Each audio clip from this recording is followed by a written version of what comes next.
Pois o presidente Lula foi ao Rio e numa reunião com professores municipais, mais o prefeito Eduardo Paes, o presidente da Câmara, Hugo Mota, os dois foram vaiados pelos professores.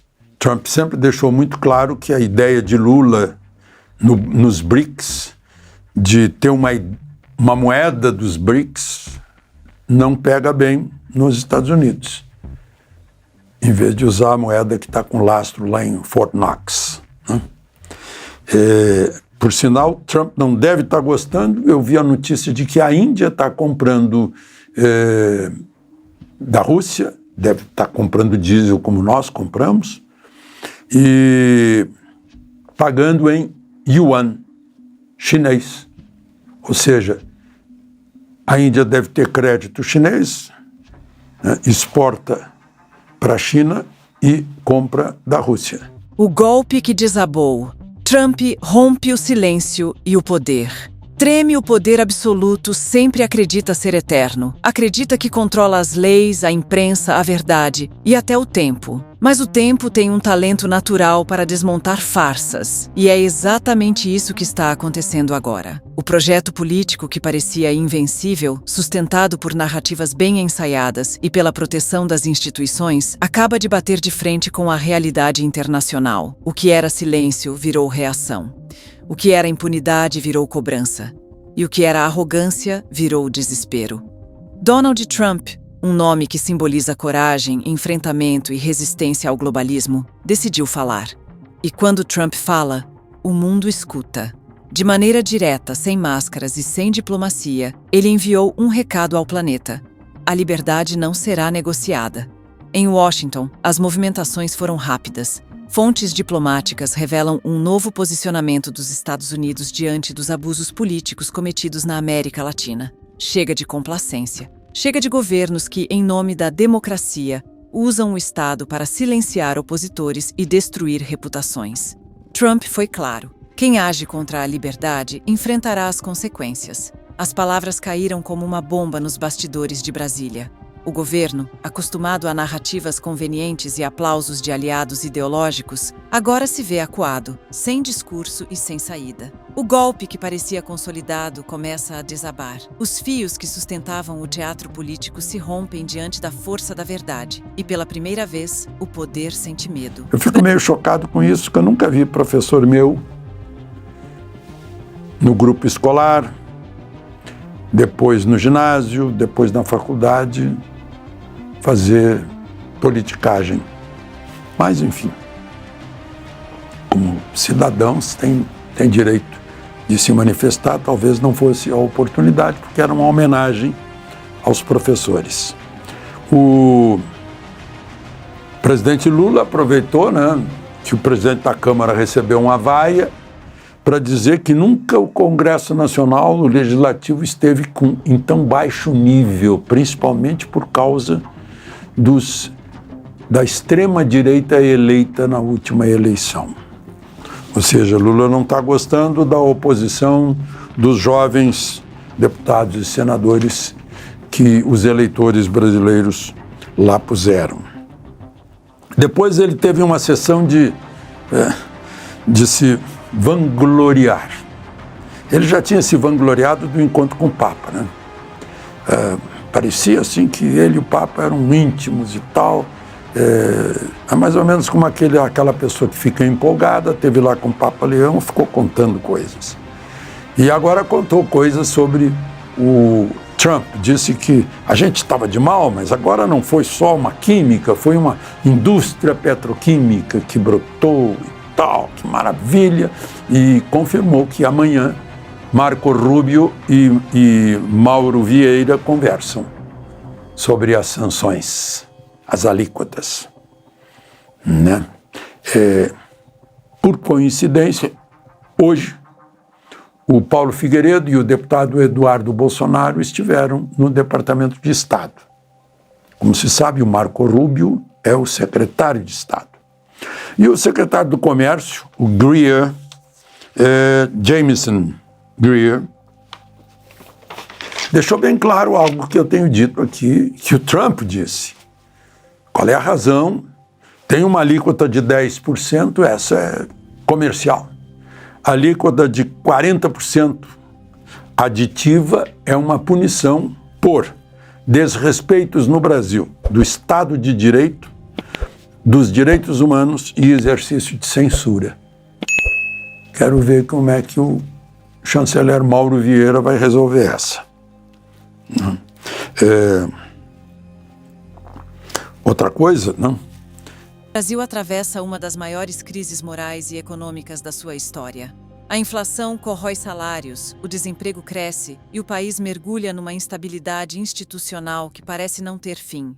Mas enquanto o povo luta para sobreviver, a elite do poder age como se nada estivesse acontecendo. Reuniões secretas, acordos obscuros, nomeações e viagens milionárias contrastam com a realidade de quem mal consegue colocar comida na mesa. E é nesse contexto que vem o golpe da verdade. Trump, observando de longe, mas entendendo de perto o drama do povo brasileiro, decide agir. Anuncia medidas duras, sanções econômicas, restrições diplomáticas e investigações internacionais que prometem expor o que muitos tentaram esconder. Washington não fala mais em cooperação, mas em responsabilização. E essa palavra ecoa como trovão. A reação foi imediata. Em Brasília, o clima é de pânico contido. Ministros, assessores e estrategistas se trancam em reuniões emergenciais tentando conter os danos. Mas o estrago já está feito. O discurso de estabilidade ruiu. A retórica de que tudo está sob controle se tornou piada. E o mundo agora enxerga o Brasil não como uma democracia vibrante, mas como um país refém de seus próprios fantasmas. Trump, com seu estilo inconfundível, não usou meias palavras. Afirmou que o Ocidente precisa reagir com firmeza a qualquer regime que utilize o poder para perseguir, censurar ou manipular seu povo. E embora o recado tenha sido genérico, todos entenderam o alvo. Era o alerta que Brasília mais temia, a atenção dos Estados Unidos sobre o Brasil. Trump sempre deixou muito claro que a ideia de Lula nos BRICS, de ter uma moeda dos BRICS, não pega bem nos Estados Unidos, em vez de usar a moeda que está com lastro lá em Fort Knox. Né? Por sinal, Trump não deve estar gostando. Eu vi a notícia de que a Índia está comprando da Rússia, deve estar comprando diesel como nós compramos, e pagando em yuan chinês, ou seja, a Índia deve ter crédito chinês, né, exporta para a China e compra da Rússia. $100 nesse caminho. Ontem houve um jantar no Alvorada, Lula mais o ministro do Gabinete Civil, Rui Costa, ex-governador da Bahia, e lá enrolado naquela compra de respiradores, e o ministro da Justiça, Lewandowski, que foi Supremo, foi indicado inclusive por ligações com Dona Marisa, e aguardaram e receberam os ministros Gilmar Mendes, Alexandre de Moraes, que é vice-presidente do Supremo e relator, né, multirelator, mais Zanin, que foi advogado particular de Lula, e Flávio Dino, que foi ministro da Justiça de Lula naquele 8 de janeiro.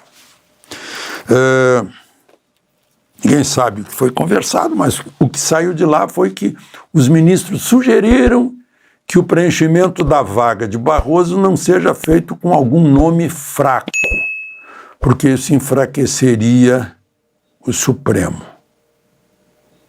Aí eu concluo que nenhum desses que está no noticiário poderia ser. Porque quando os Estados Unidos decidem olhar de perto, o jogo muda. Não há marketing que sustente, não há imprensa que esconda, não há narrativa que sobreviva à verdade. O golpe, esse projeto de poder que tentou transformar o Brasil em um território de silêncio e medo, está ruindo diante dos olhos do mundo. As manobras políticas, as prisões seletivas e o controle da informação já não passam despercebidos. E a pressão internacional começa a se tornar insuportável. Trump não fala apenas como ex-presidente. Fala como símbolo do conservadorismo mundial, como voz de milhões que acreditam em Deus, na liberdade e na verdade. E quando ele se levanta contra a injustiça, o efeito é sísmico, porque ele representa a força moral que os povos livres esperam. Enquanto Brasília treme, o povo desperta. Nas redes, nas ruas, nas igrejas, cresce o sentimento de que o império da mentira está chegando ao fim. A confiança cega nas instituições se transformou em descrença. E o medo começa a mudar de lado.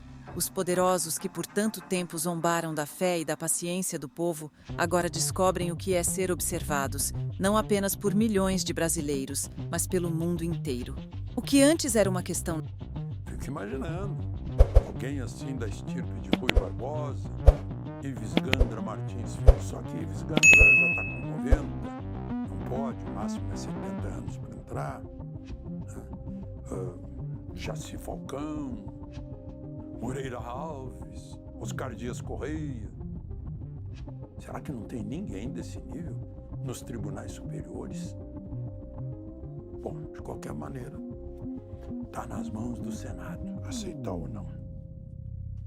Por falar em Senado, um grupo de senadores de oposição, estava lá Magno Malta, Eduardo Girão, eu vi na foto o senador Mourão, né, com mais pedidos, mais requerimentos de impeachment contra Moraes e Flávio Dino. A senadora Tamares, mais realista, disse, mas depois da eleição do ano que vem, no Senado teremos maioria para tocar esses requerimentos todos. Está acumulando, né? Até lá na Câmara, até o líder do Novo, o Van Hatten, apresentou mais um requerimento de impeachment de Moraes por causa do que já tem acontecido com Felipe Martins. Está cada vez mais apertada a coisa, né? Agora descobriram que a Polícia Federal teria entrado lá no site da alfândega e retirado esses dados sem seguir os caminhos legais e recomendados pela própria alfândega. E tem a história daquele delegado da Polícia Federal que estava nos Estados Unidos para pegar Flávia Magalhães, que é casada com uma americana e é cidadã americana. Muito complicado, muito complicado.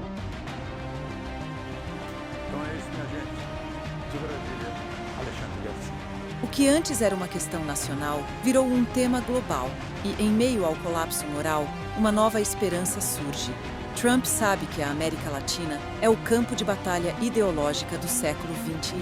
Sabe que a esquerda global tenta transformar o continente em laboratório de controle social, de censura e de submissão econômica, e por isso age com firmeza para restaurar o equilíbrio e proteger a liberdade. Enquanto as sanções se aproximam, a diplomacia brasileira tenta disfarçar, mas as rachaduras são visíveis. A economia não responde, os aliados se afastam e a confiança internacional despenca.